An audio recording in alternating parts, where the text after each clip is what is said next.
धीरे धीरे धीरे धीरे पसीना निकलने लगा, डर के मारे कांप रहा।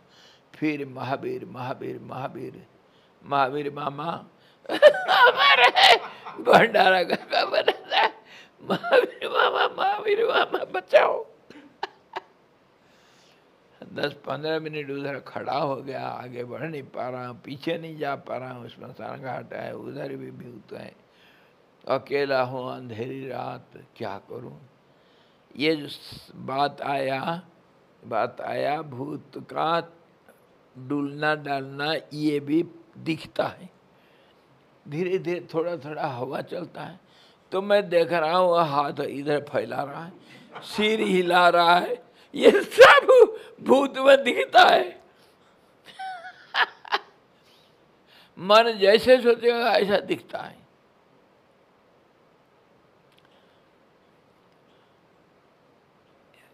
ये जो हमारे बरंडा में वो सफ़ेद मार्बल है ना, सफ़ेद मार्बल, उसमें धब्बा है सब। वो धब्बा में आप जो कुछ सोचोगे वो दिखेगा। आप परीक्षा करके देख लो। कितने बार मैं देखता हूँ, वो कुत्ता ऐसा बैठा है वहाँ दिखेगा, बिल्ली ऐसा बैठा है म्याऊं कर रहा है दिखेगा, आदमी बैठा है हंस रहा है, सिर दिख रहा है, सांप दिख रहा है, फांक कर रहा है, दिख रहा है। जो कुछ सोचोगे उसमें बन जाता है वो। ये मन का खेल है ऐसा। तो वो भूत बैठ करके बैठा है मेरे को पकड़ने के लिए। जब 8-10 मिनट हो गया तब फिर ये मेरे मन में विचार चला कि ये अगर भूत होगा तो मेरे पास आ क्यों नहीं रहा है, पकड़ने के लिए क्यों नहीं आ रहा है। तो फिर ये निष्कर्ष निकला कि तुम तो महावीर जब करते हो, वो कैसे आएगा। तो फिर उसके बाद तर्क चलता है, तो नहीं आता है तो डरता है मेरे से। तो और डराओ, वो मिट्टी उठा कर उसको फेंकते गया, और फेंकने से और हिलता है वो। तो ये देखो डर रहा है वो। अरे क्या क्या 15-20 मिनट तक बड़ा मजा हुआ। और फिर मैं जब हिम्मत बांधा, मैं महावीर बोलता हूँ, मेरे पास वो नहीं आ सकता, मेरे को छू नहीं सकता है, दृढ़ विश्वास है और प्रमाण भी है, वहीं बैठा है, मेरे पास नहीं आ रहा है। और लेकिन बैठा तो बदमाश जाता नहीं, क्या करूं। चलो धीरे धीरे धीरे धीरे धीरे धीरे एक एक पग आगे जा रहा हूँ, और मिट्टी उठा कर उसको फेंक रहा हूँ। तो वो डर रहा है करके मेरा मन मान गया, ये डर रहा है, मेरे से डर रहा है, क्योंकि मैं महावीर का नाम ले रहा हूँ। फिर भी तो बैठा है, अरे बैठने दो, मैं भाग करके चले जाऊंगा, दौड़ करके। घर है मुश्किल से 2 फरलंग दूर, चिल्लाया कोई नहीं सुन रहे। तो जब मैं गया गया गया गया, थोड़ा दूर है, 5 कदम आगे भागने के लिए कोशिश कर रहा हूं, बिजली चमकी। हे भगवान, हंस हंस करके मेरा पेट दर्द हो गया, वहीं बैठ गया मैं हंसते हंसते। देखो मन का खेल, जिसके नीचे से मैं 50 बार दिन में आना जाना करता हूँ, है वो आज भूत बन गया। मन कैसा करता है, गढ़ बना लेता है कैसे। इतने कंक्रीट ठोस भूत है वो।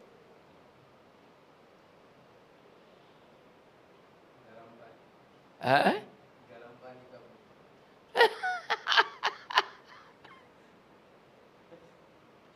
अरे ऐसा कितना मैं अपना अनुभव करता हूँ भाई, ऐसे मन कितनी बार धोखा दिया है।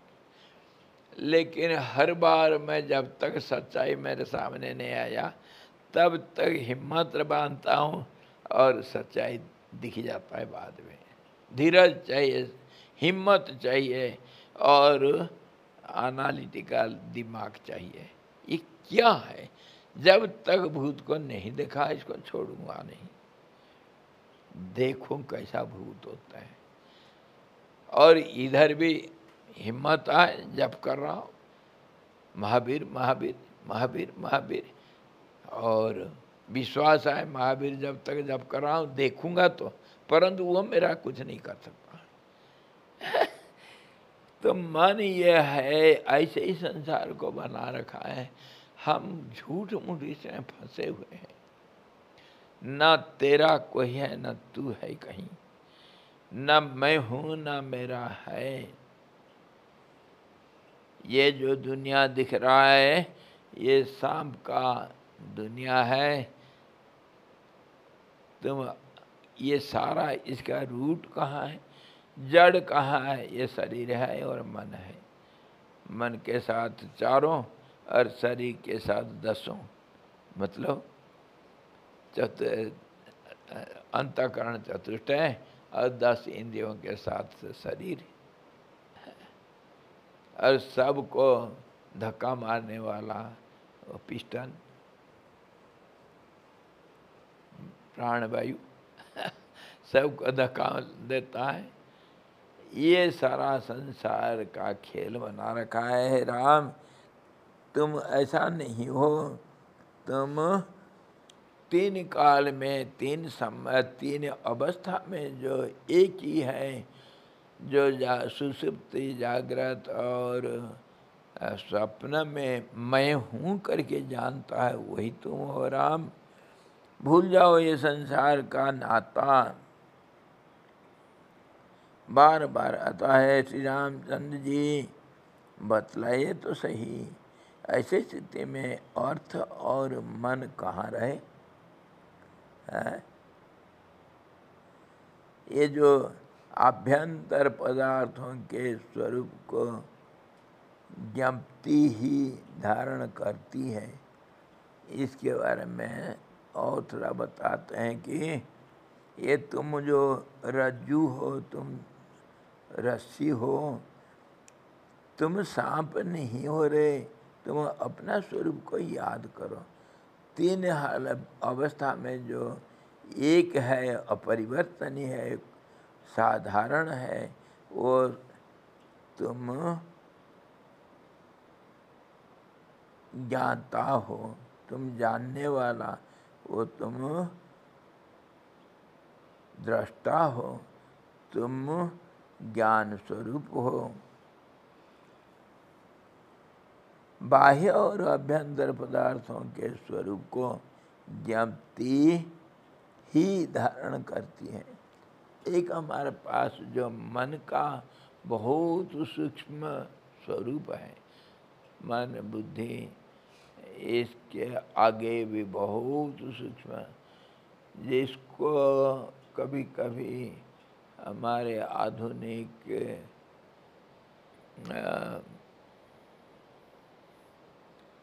प्रवक्ता लोग कहते हैं कि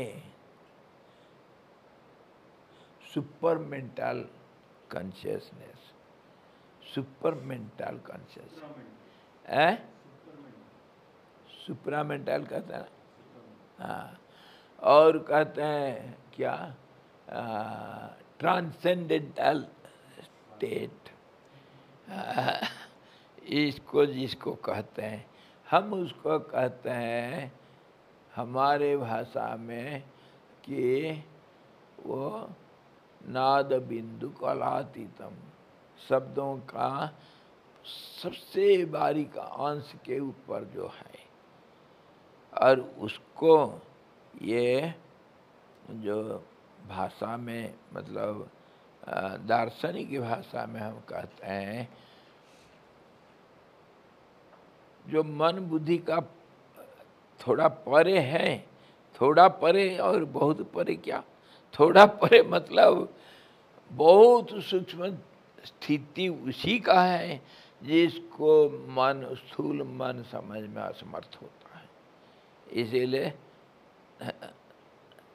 कहेंगे थोड़ा परे, पूरा परे नहीं, क्योंकि उसके बारे में हम बात करते हैं, उसका नामकरण करते हैं, सब उसका स्थिति है और वो संसार को जानता है, तो इसे उसका एक आइडेंटिटी है, जो आइडेंटिटी साधारण मन को समझ में नहीं आएगा। तो उसको कहते हैं धृति, धारणा, ज्ञप्ति।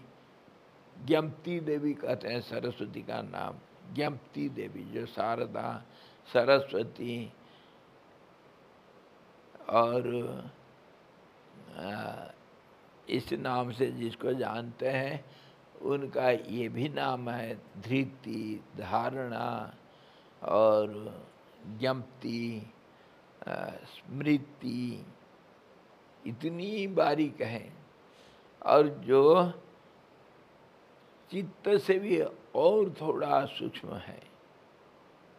चित्त का स्फुरण के पहले वो चित्त भी तो मन का है, एक रूप है, और क्या है, मन का एक सूक्ष्म रूप जो सारे यादगारियों को पकड़ रखा है। उसको ठोस कोई रूप नहीं समझना चित्त को। एक समझो हमारा जैसे क्या कहते हैं, फेसबुक मान लो या यूट्यूब मान लो, ऐसे ही मान लो जिसमें सारे कुछ रहेगा लेकिन उसको कोई नहीं देखा उसका क्या रूप है। तो इसी प्रकार ये अति सूक्ष्म रूप जो है ज्ञप्ति, तो वो जानता है, समझता है, याद भी रखता है कि मैं सुषुप्ति में था, सुषुप्ति में मैं ही स्वप्न नींद में था, मेरे को बाह्य ज्ञान नहीं था, और स्वप्न में भी वही याद रखा है, वही है था कि मैं स्वप्न देख रहा हूँ। और फिर जागृत में भी वो जानता है कि मैं जगा हुआ हूँ।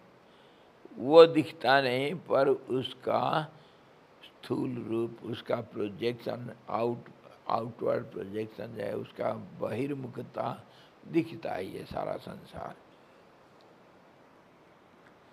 कल इसी के ऊपर तो बात किए थे, जो ऑक्सीजन, हाइड्रोजन कभी बर्फ के रूप में दिखता है, उसको हम पकड़ सकते हैं, हाथ में स्पर्श कर सकते हैं। इसी प्रकार हे राम, ये जो आभ्यंतर पदार्थ के स्वरूप को ज्ञप्ति ही धारण करती है। हम चित्त को भी अगर ज्ञप्ति का सहेली मान ले तो कोई अत्युक्ति नहीं होगी। आपस में दो चार बहन हैं ये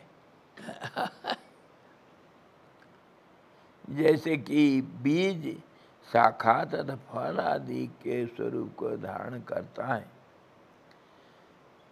जो बीज में जो भविष्य का जो अंकुर और उसका बड़ा शाखा प्रशाखा और सारे जो पत्ता, कलियाँ, फूल, फल, वो सारे सूक्ष्म रूप से जैसे बीज के अंदर है, वैसे ही ये सारे ज्ञप्ति के अंदर है, मतलब वही चित्त के अंदर है सब यादगारियाँ। अतः हे श्री रामचंद्र जी, बतलाइए तो सही, ऐसे स्थिति में अर्थ और मन कहाँ रहे। मन मतलब इधर स्थूल मन, ये सब कहाँ रहे, और शब्दों का अर्थ कहाँ रह गया, ये शब्द कहाँ रहे, इनका कोई चर्चा ही नहीं करना। तुम हो बस इतना, मैं चुप हो जाऊं, मैं हूँ, मतलब एक आईडी जिसका बहिर्मुखता है ही नहीं और वो स्थिर रूप से है, उसी का हम दृष्टा भाव कहते हैं। उस रूप में तुम अपने को अपना स्थिति को दृढ़ कर लो राम। ज्ञेय पदार्थों के अभाव से ज्ञप्ति भी अनिर्वचनीय पद का प्राप्त हो चुकी है। जो अभी हम अनिर्वचनीय, जो ट्रांसेंडेंटल या जो जैसे भी हम अभी विचार कर रहे थे, और जो दूसरे लोग उनको बोलते हैं, जो बोलते हैं वो साफ हो ही नहीं सकता है। उसका कुछ सटीक रूप हम अर्थ हम बता नहीं सकते हैं, इतनी सूक्ष्म है। क्योंकि बताने के लिए तो हमारा वाणी चाहिए, वो वाणी भी नहीं प्रकाशित कर सकता है। क्यों? ये वाणी भी तुम्हारे तो बहुत स्थूल है। वाणी के पहले जैसा हमारा स्थिति सुषुप्ति, स्वप्न, जागृत है, वाणी का भी ऐसा अलग अलग स्थितियां हैं। परा पश्यंती और उपांशु वैखरी।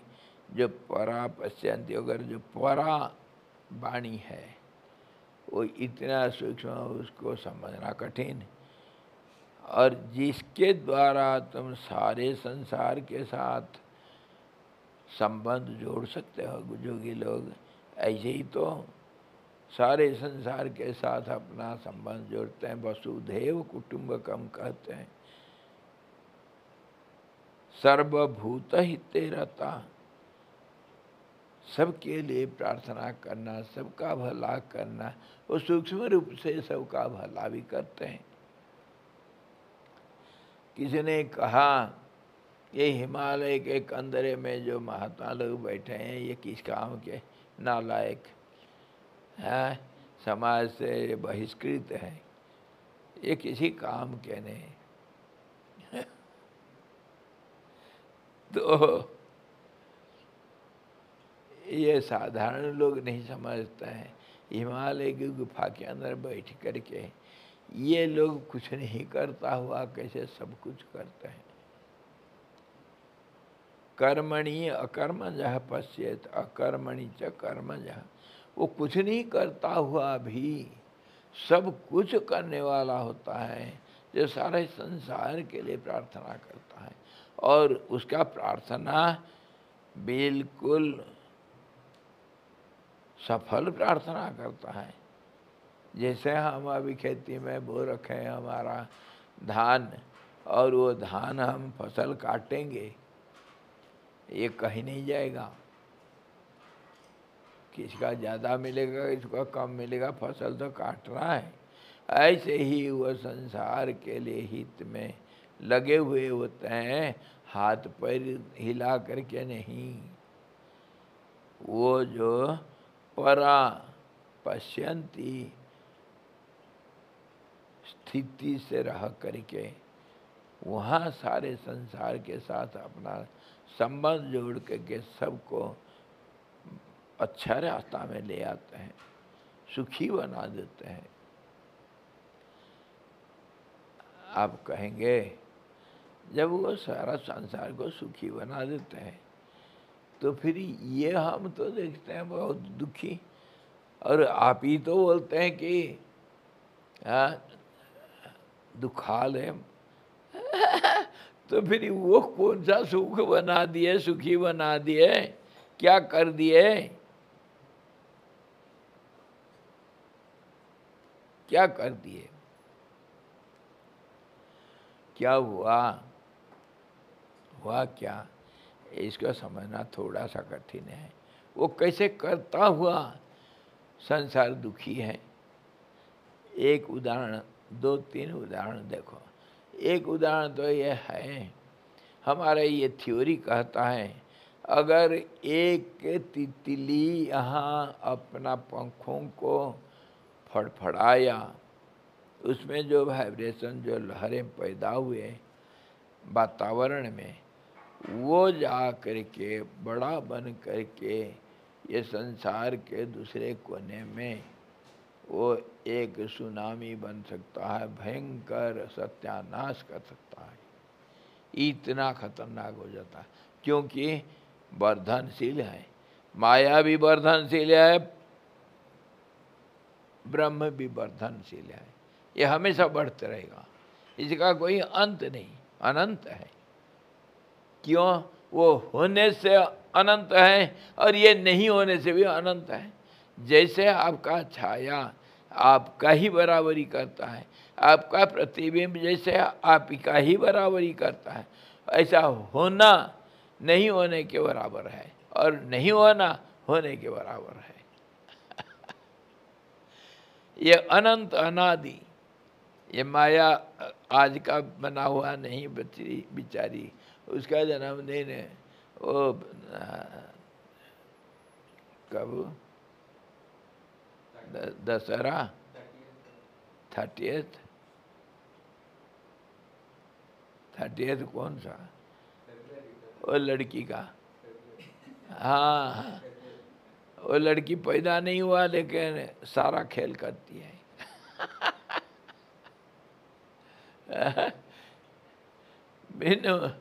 बिनु मुख करती, क्या कहते हैं ना, हमारा है ना रामायण में है, बिना मुँह से भी खूब बोलता है, बिना पैर से भी खूब दौड़ता है और बिना हाथ से सब कुछ काम करता है वो। तो ऐसा जो वो लड़की है माया, ये अनंत है, अनिर्वचनीय है। और ऐसा ये क्यों है?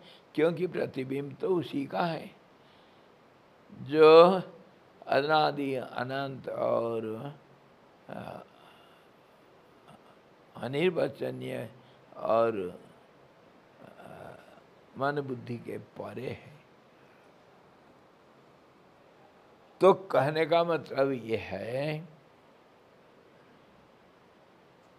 लॉजिक का कोई स्कोप नहीं है? लॉजिक का कोई स्कोप नहीं। हाँ, बात तो सही। तर्क से हम सत्य को नहीं पा सकते हैं क्योंकि तर्क के परे है। इसीलिए कहा गया कुछ प्रश्न अति प्रश्न के नाम से जाना जाता है, जो मन बुद्धि के परे है उसके ऊपर सवाल नहीं कर सकते हैं। लेकिन फिर भी अगर आप कहते हो ये महात्मा लोग तो बैठ के सारे संसार का कल्याण करते हैं, तो हमको तो कल्याण कुछ नहीं दिखता है, सब दुखी हैं। और तुम ही खुद बोलते हो संसार दुखालय है, तो इसका समझ थोड़ा होना चाहिए। जैसे हम कह रहे हैं तितली इधर फड़फड़ाया तो दूसरे कोने में प्रलय हो जाएगा संसार का, लेकिन नहीं होता है। क्यों?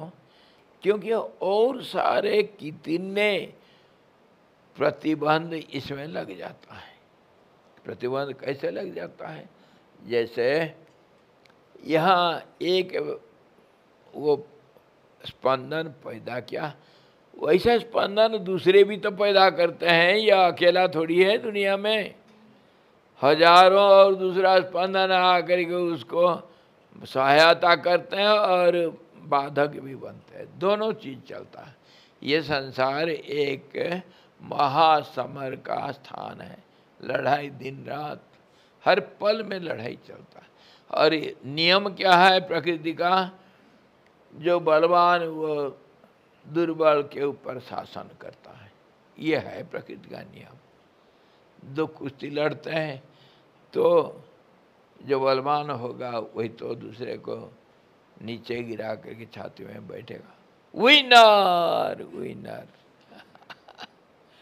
कप लेकर के जाएगा। ये सब प्रकृति का नियम, हम कुछ नहीं कर सकते हैं।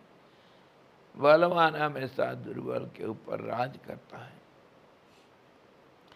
तो ये जो हमारा स्पंदन, हमारा जो वाइब्रेशन, हम जो हमारा जो प्रभाव वातावरण के ऊपर है, खाली अपना नहीं, अकेला लाखों करोड़ों अनंत वस्तुओं का, जीवों का, वो सबका प्रभाव एक दूसरे से प्रभावित होता है। इसीलिए एक प्लस माइनस, इसी के ऊपर हमारा जो एस्ट्रोलॉजी भी, ग्रह नक्षत्रों का जो हमारे ऊपर जो असर है वो बिल्कुल सही है, लेकिन उसमें एक ग्रह थोड़ी है, नवग्रह है, उतना खाली ग्रह थोड़ी है। कितने ग्रह, कितने नक्षत्र मंडल हैं, कितने सब तारकाएं हैं, कितने ये संसार में है, सबका असर हमारे ऊपर है और हमारा असर भी उनके ऊपर होता है। ये प्लस माइनस करके जितना आखिर अवशेष रहा वही हमारा धन है, प्लस हो चाहे माइनस हो। तो इसी प्रकार वो ज्योतिष लोगों का गणना ऐसे ही करते हैं, जो जितनी बारीक गणना कर सकता है वो उतना सही होता है। तो हमारा ये जो महात्माओं का जो प्रार्थना, उनका जो मानसिक कर्म वो करते हैं सबका भलाई, बुराई भी तो बहुत है। वो भलाई अगर करते हैं थोड़ा सा तो कुछ, अगर 100% मूलधन लगाया, अरे 5 रुपया तो मिलेगा, मिलेगा ही मिलेगा। समय की प्रभाव, परिस्थितियां का प्रभाव, देश काल परिस्थिति हमेशा हम विचार करता है। देखो सरकार में आजकल योजना बनता है, योजना बनता है, योजना बनता है तो मान लो 5 करोड़ का योजना बना, पहले से आजकल तो खुल्लम खुला हो गया, 25% निकाल दो। खुल्लम खुला, इसको भ्रष्टाचार नहीं बोलते हैं अभी, हाँ इंजीनियरों का हो जाता है, आपसी अंडरस्टैंडिंग। और उसके बाद कुछ जो ठेका लेने वाला वो भी कुछ देगा तो उसको तो लेना पड़ेगा, कुछ कमीशन चाहिए। अच्छा, उसके बाद फिर दलाल भी होते हैं, उससे कुछ कमीशन खा लेते हैं। उसके बाद वो ठेकेदार छोटे ठेकेदार को देगा, उससे कुछ लाभ उठा लेता है। और फिर वो छोटा ठेकेदार किसी को कुली मिस्त्रियों को देगा तो कुली मिस्त्रियों से भी कुछ मारता है, अपना पहले से भी रखा है। जब काम होता है 5 करोड़ से मुश्किल से कुछ 50 लाख का काम हो गया तो बहुत हो गया, बहुत हो गया समझो। ये झूठ नहीं, ये बिल्कुल सच है। तो जैसे ये दुनिया का सबका हालत ऐसे ही है, तो महात्मा लोग प्रार्थना करते हैं और जो कुछ हो सकता है मन वाणी शरीर सबसे करते हैं, दूसरों के लिए है उनका जिंदगी, अपना तो कुछ है ही नहीं, करते रहें, तभी तो वो उनको हम महात्मा कहते हैं। और लेकिन रिजल्ट जो निकलता है 5 करोड़ से 50 लाख ये है रिजल्ट।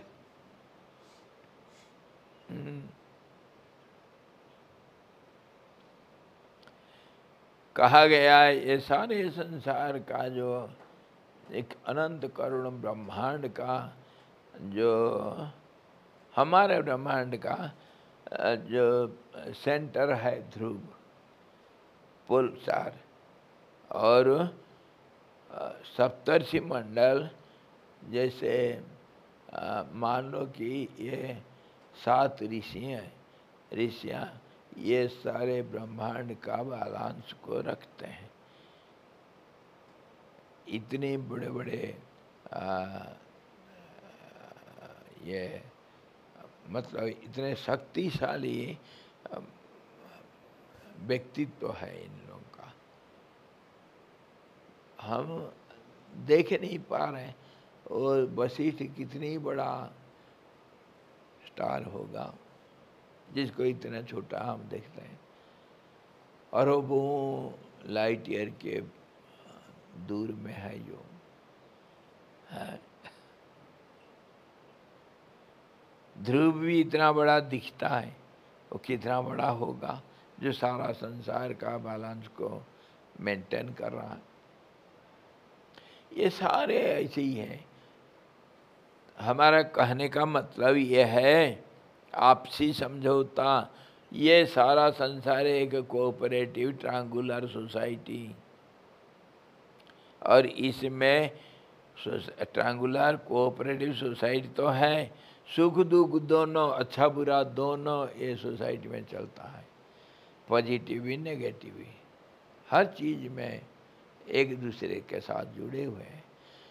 हम महसूस नहीं करता हम इतने स्थूल, इतने नासमझ, इतने भूले भटके, लेकिन सच तो ये है, दूसरों के बिना हमारा अस्तित्व नहीं है। तो उसी को ये बोलते हैं, भगवान रामचंद्र जी को वशिष्ठ जी बोल रहे हैं, जो ज्ञेय पदार्थ है उसके अभाव से ज्ञप्ति भी नहीं रहता है, अनिर्वचनीय पद को प्राप्त हो चुकी है। इसीलिए हे श्री रामचंद्र जी, संपूर्ण विशेषों से शून्य स्वयं प्रकाश सद्रूप आत्मा ही शेष है। ये जो संबंध हमारे संसार में, ये संबंध एक दूसरे से है, और सुख भी है दुख भी है, इसीलिए तो इसका कोई अंत नहीं। और इसमें जन्म भी है, मरण भी है, और लेना भी है, देना भी है, कार्य भी है, कारण भी है, कारण भी है, कर्म है, कर्म फल है। ये सब नीति नियम सब प्रकृति का, जिससे ये सारा संसार चलता है, और सब अस्थिर इस प्रकार है। हे राम, यह अस्थिरता के जड़ में कौन है? ये अस्थिरता का मूलभूत भित्ति क्या है? ये अस्थिरता को जानता कौन? वही तो ज्ञप्ति है।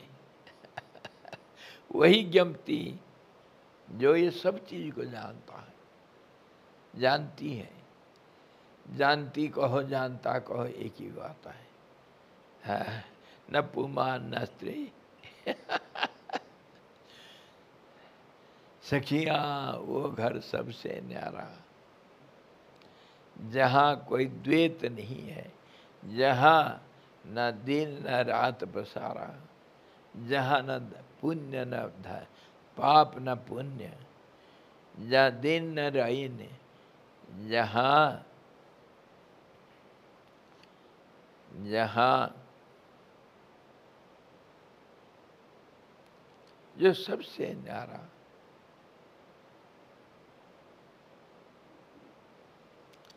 सखियाँ वो घर सबसे न्यारा। और यहाँ वो सब जानता है लेकिन बोलता नहीं, गूंगा बहरा, सब जानता हुआ नहीं बोल सकता है।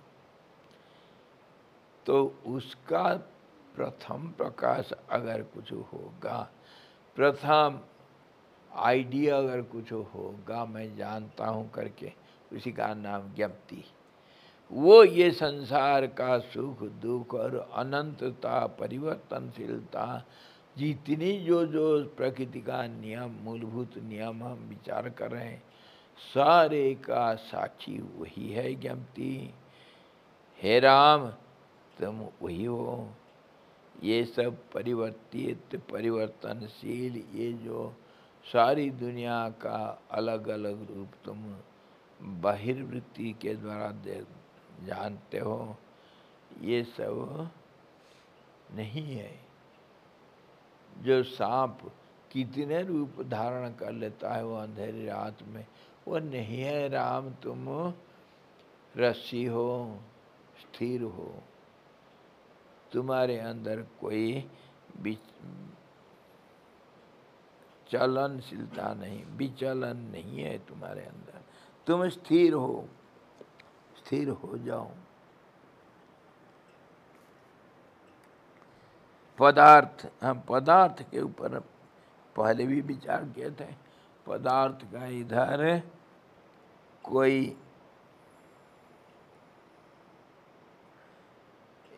कोई पदार्थ नहीं है, पदार्थ का अभाव है इधर। और उसी को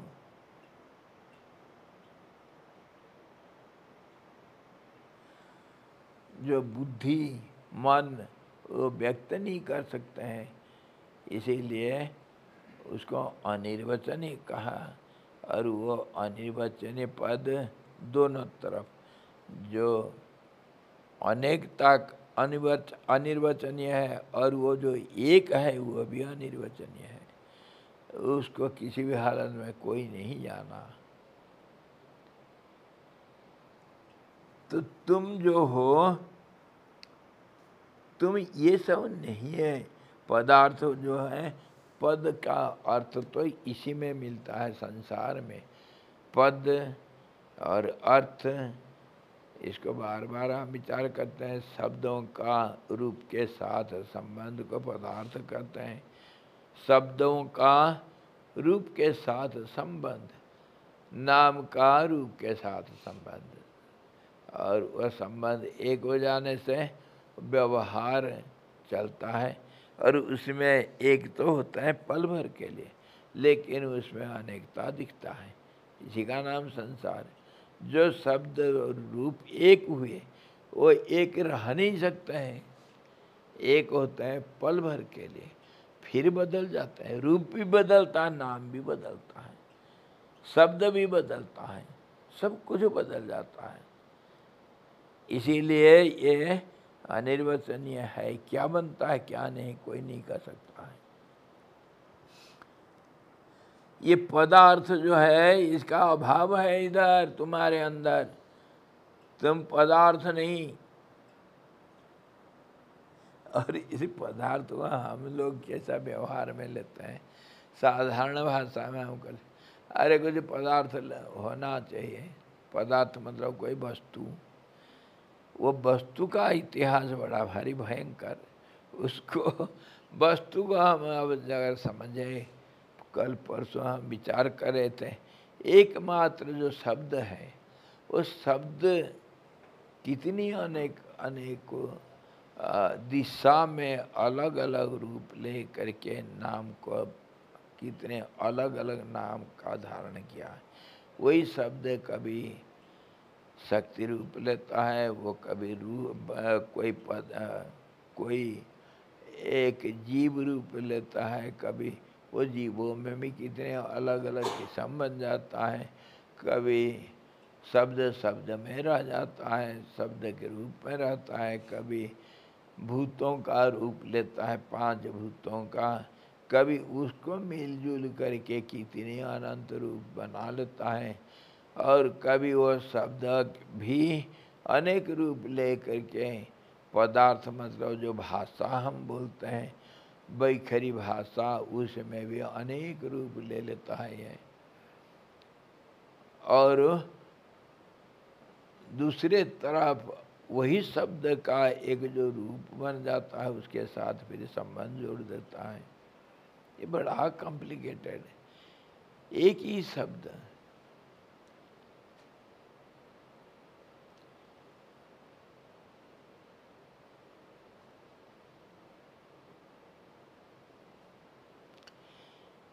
सारे संसार का जो प्रकाश हुआ, वो शब्द से हुआ करके हमारा पूर्ण विश्वास। सारे जो सनातन धर्म का जितने शास्त्र है, जो कुछ भी है, जितने प्रवक्ता हो गए, मतलब सत्य को जानने वाले ऋषि मुनि लोग, सबका एक ही मत है। भाषा अलग अलग है, मत एक ही है कि जब परमात्मा अपने को देखना चाहता है तो पहला शब्द का विकास होता है। और उसको बताते वक्त बहुत अलग अलग ढंग से बताए हैं। एक सत्य विप्रा बहुधा वदंती, अनेक रूप से बोलते हैं, कितने कितने रूप। कोई कहा ये रुद्र जो है, रुद्र संसार का अनंत कोटि ब्रह्मांड को बनाते हैं और उसका देखभाल करते हैं और इसका नाश भी कर देते हैं सबसे। रुद्र मतलब क्या हुआ? रुद्र शब्द को हम जब समझते हैं, रुद्र मतलब शब्द है और कुछ नहीं। रुद्र मतलब भयंकर है, और रोदतीत जो चिल्लाता है बहुत जोर से, हाँ, रोदन करता है, तो उसको रुद्र बोलते हैं। भयंकर का नाम रुद्र है। तो पहला एक शब्द हुआ, उसको नहीं बोल करके अगर मैं कहूँगा रुद्र रोने वाला भयंकर शब्द ये संसार को बनाया, तो क्या अलग हो गया? रुद्र ये सृष्टि का करता है, एक मत ये है। दूसरे मत है विष्णु इस सृष्टि का करता है।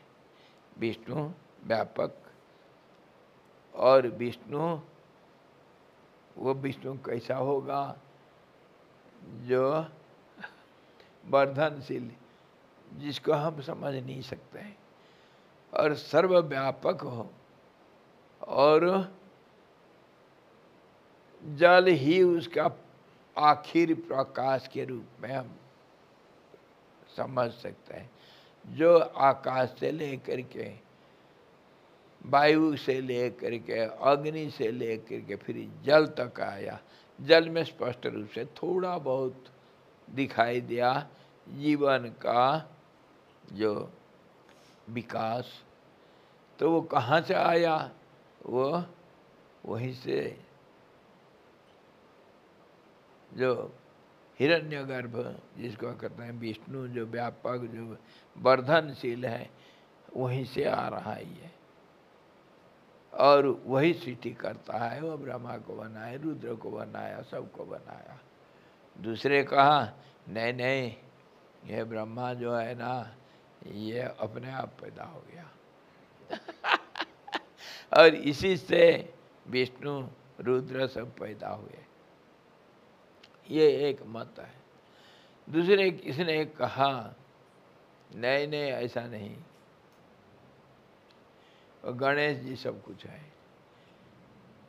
गणेश मतलब शब्दार्थ वो कैसे समझते हैं और कैसे उसको प्रकाश करते हैं। गणेश मतलब गणों का, इस गण मतलब समूह, समूह मतलब अनेकता, उसका इस कौन होगा? एक ही होगा तो वही फिर आओ। अच्छा, और फिर किसी ने कहा नहीं नहीं गणेश जी नहीं, और दूसरे सृष्टिकर्ता दूसरे होता है। कौन है? शक्ति का उपासना करने वाले, वो कहते हैं भवानी दुर्गा है। जिसको जानना बहुत कठिन होता है उसको दुर्गा कहते हैं अच्छा चलो, वो शक्ति, पराशक्ति, उसी का नाम दुर्गा है। महाकाली है। काल समय ही सबसे बड़ा है। जब समय होता है, जो समय का रूप, किसका समय है ये? जो अनंत समय काल है, जो वो जब वाइब्रेटेड हुआ, मतलब स्पंदित हुआ, जो स्थिरता स्पंदित हुआ, उसको समय कहते हैं। और वो महाकाल वो सबको अपने गर्भ में रखता है और फिर उसको प्रकाशित करते वक्त सृष्टि होता है। महाकाल, महाकालेश्वर। अच्छा, और वही महाकाल जो है वो फिर क्या रूप हुआ? वही तो शब्द रूप हुआ। शब्द ही बदलता जब समय बनता है। अच्छा, और कोई कहा नहीं नहीं, एक ब्रह्मा, एक अंडा था, वो अंडा फूटा शब्द हुआ और वही पहला जो विकास का पहला स्थिति, एक अंडा था फूटा, ब्रह्मांड नाम पड़ा, और उससे पहला निकला ब्रह्मा, ऊपर निकला नीचे विष्णु, ऊपर रुद्र हुआ। हाँ, 3 रूप ले लिया। कुछ ना कुछ, कुछ ना कुछ, चीज एक ही है, कोई कैसे सोचा बताया कुछ और उसका भाषा बदल जाता है। एक में सबको आना पड़ेगा जो स्थिर है, जो सबका कारण, सबका आधार है। और ये बाकी जितने सब है, ये सब ऐसे ही अनेकता में विभाजित हो जाता है। कोई कुछ कहता है, कोई कुछ कहता है। ये पागलों का अड्डा है, या आखिर क्या न बोले पागल। एक बंगाली में एक कहावत है, क्या न बोले पागल, क्या न खाए छागल, बकरी क्या नहीं खाता है। पागल कुछ भी बोल देगा, और जो बोला सब पागल है, पागल का बोली है। तो फिर क्या आप यही बोलते हो, आपका शास्त्र और ये जो दृष्टा, ये जो ज्ञानी लोग जो हमको बोल गए, सब पागलपना है? हाँ, पागलपना है, आखिर जा करके, अभी नहीं। तुम जब चुप हो जाओगे, कभी कोई मौन रखा, तभी वो अनुभव कर सकता है कि ये पागलपना कैसे है। मौन मतलब बिल्कुल मुँह नहीं खोलना, हंसना भी नहीं, रोना भी नहीं। शारीरिक मौन के बारे में हम इधर चर्चा किए हैं पहले। 4 किस्म का मौन होता है। काष्ठ मौन सबसे आखिर, काष्ठ मतलब लकड़ी के आगे पड़ा रहना। शारीरिक भाषा भी प्रकट नहीं करना, हाँ नहीं ये भी नहीं बोलना, और इशारा नहीं करना, वाणी से तो कुछ बोलना नहीं। तो शरीर का चलना फिरना तो होता है, परंतु शरीर से, इंद्रियों से कोई भाव को प्रकट नहीं करना। ले ये बड़ा कठिन है हमारे शरीर में। इसको सामुद्रिक शास्त्र बोलते हैं, जो हस्त रेखा विज्ञान, सामुद्रिक शास्त्र, ये ज्योतिष विज्ञान का एक अंग है। हम जो सोचते हैं और जो हम करते हैं, वो सारे इम्प्रेशन हमारा शरीर चित्त में तो रहता है और मन में भी रहता है। और शरीर, ये तो सबसे स्थूल है शरीर। जैसे जल बहता बहता पत्थर के ऊपर भी लकीर खींच देता है, ऐसे ही हमारा मन सोचता सोचता हमारे शरीर में सब लकीर खींच देता है। हम तो लकीर के फकीर। हमारे शरीर में सारे लक्षण है जो अतीत, वर्तमान और भविष्य का द्योतक है, भाषा है। इसको समुद्री के शास्त्र बोलते हैं।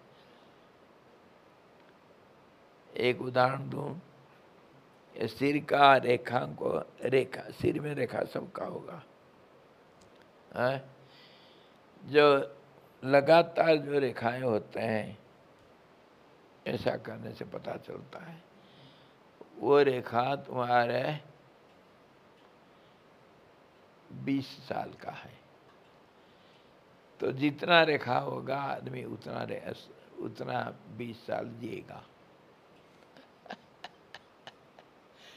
ऐसा कहावत है ऐसे। तो रेखा को भी थोड़ा बारीकी से पढ़ना पड़ता है। फिर सारा शरीर में रेखाएं रेखाएं, हाथ में है, सिर में है, गले में है, पेट में भी है, सब जगह पर रेखाएं हैं। और हर रेखा का एक अर्थ होता है। पैर में भी है, पैर के नीचे है, अंगुलियों में है। और अंगुलियों के टिप में फिर बहुत निशानियां हैं, रेखा से तो निशानी बनते हैं। कोई शंख है, कोई चक्र है, कुछ ऐसा बोलते हैं उसको। और उससे भी अतीत वर्तमान भविष्य का आंकलन करते हैं। ये सामुद्रिक शास्त्र हस्तरेखा। कहने का मतलब जो तुम सोचते हो, जो कुछ करते हो, सारे संस्कार शरीर से लेकर मन बुद्धि चित्त सबके ऊपर है। तुम इसको छिपा नहीं सकते हो, कोई नहीं छिपा सका। इसीलिए तो कहा गया वो चित्रगुप्त बैठा है अंदर सबका। आधा रात बंद कमरा में घनघोर अंधकार में आंख बंद करके भी तुम जो कत्ल किया वो तुम जानते हो। तुम तो जानते हो, गवाही तुम हो, और दूसरा गवाही का जरूरत नहीं। क्यों? ये जो छाप, ये जो इम्प्रेशन, ये रहता ही रहता है, इसलिए कि इसको कोई नहीं बदला सकता, कोई नहीं ठग सकता है। तो हम कहने का मतलब ये है, ये सारे जो मौन अगर आप काष्ठ मौन रख सकते हो तब आपको पता चलेगा ये जो बोलते हैं जितना तुम्हारे सामने ये कैसे कड़वा लगता है, इतनी कड़वा लगता है। तब समझ में आता है कि इतने हम फालतू बोल जाते हैं, अनावश्यक। और ऐसे ही अगर काष्ठ मौन नहीं है, खाली मौन रखो, मुँह बंद कर दो, बोलना नहीं, जो दूसरे बोलते हैं उसको सुनो। लगता है ये पागल है क्या, एक चीज को तोड़ मरोड़ करके 10 बार बोलता है? और जो बार बार बोला है उसको टेढ़ा मेढ़ा करके चुपके ढंग से क्या क्या करके उसको फिर छिपा देता है, उसके ऊपर और कुछ ही लिपापति कर देता है। कितनी कुटिलता है, कितने अनावश्यक है ये बोलते हैं जो हम। और इसमें हमारा कितनी शक्ति चला जाता है। 40% कहते हैं हमारा जो ऊर्जा है बोलने में जाता है। जो मौन रहता है उसको बहुत मानसिक शक्ति बहुत बढ़ता है। और इतना बढ़ता है, अगर 12 साल कोई सचमुच मौन रखा तो दूसरे का मन को समझना और जो बोलेगा वो सही होगा, वाक्य सिद्धि होता है, बोलते हैं वाक्य सिद्धि होता है, जो बोलेगा वही होगा। और दूसरों का दिल को समझना, भविष्य को जानना, ये सब शक्ति मिलता है उसको। क्यों? कि वाणी में हमारा शक्ति खर्चा हो जाता है। वो शक्ति को इकट्ठा किया, एक मूलधन इकट्ठा किया जिससे ब्याज मिलता रहता है उसको। ये बात है जो मौन रहता है। हमारा एक पॉइंट है, जो मौन रहेगा वही समझ सकता है कि बोलने वाले कितने फालतू बोलते हैं। नहीं तो हम बोलने 2 पागल इकट्ठे हुए तो कौन किसी को क्या समझेगा। सब जब बकवास करते हैं तो कौन बोलेगा कि नहीं नहीं वो अच्छा है या बुरा है। जो मौन रहेगा वही समझेगा हम कितने बकवास करते हैं, फालतू बातें करते हैं। बाह्य मौन से अंतर मौन भी हो जाता है, विचार अपने आप शांत हो जाते हैं। क्या मौन रखे ना जाए? बिल्कुल, मानो अपने आप होगा, समय लगता है। अपना स्थिति के अनुसार सबको अलग अलग समय लगेगा। बिल्कुल होता है, बिल्कुल होता है।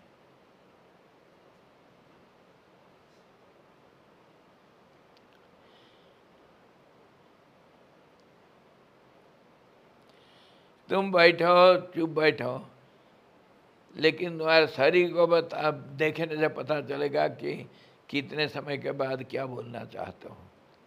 ये साइकोलॉजिस्ट तो इसी के ऊपर ज़्यादा स्टडी करते हैं, मन का खेल। तुम्हारे शरीर को देखने से, तुम्हारा अभाव को देखने से तुम क्या सोचते हो वो पता चल जाता है। मतलब हमारा हे राम ये सब फालतू है। बोलना भी बोलते हैं जो, इसीलिए तो भेद है। बहुधा वदंती विप्राह बहुधा वदंती, अनेक किस्म से बोलते हैं। तो क्या तुम बोलते हो ये सब फालतू है? ये फालतू तभी है तुम अगर मौन होगे, नहीं तो नहीं। हाँ, और मैं तुम्हारे साथ बात कर रहा हूँ, तुम मेरे साथ बात नहीं करोगे तो व्यवहार नहीं चलता है, और मैं बोलूँगा ये पागल हो गया। दुनिया में रहना है, इसी दुनिया में रहना है।